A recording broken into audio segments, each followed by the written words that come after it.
this is chapter 6,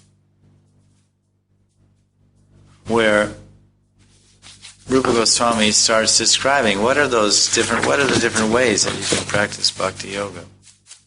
So it's generally understood that there's 64 limbs of devotion.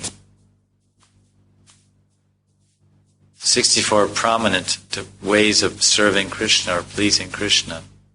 They're called the devotional practices. And they're derived from a book. They're recorded originally in a book called Hari Bhakti Vilas.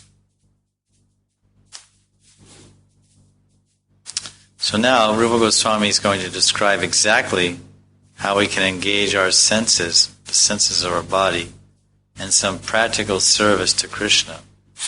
Like some people, we say, the goal of life is to love Krishna.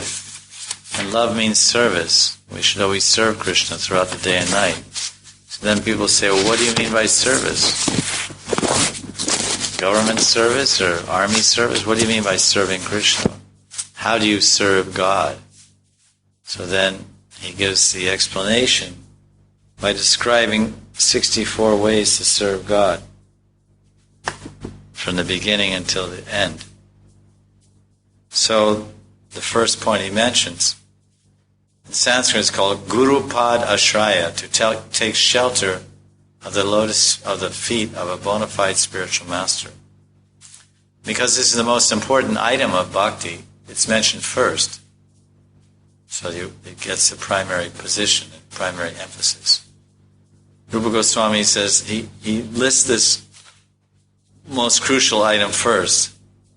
This principle opens the doors to the other 63 items of sadhana, because the spiritual master is the one who actually teaches us about the significance and practice of each one.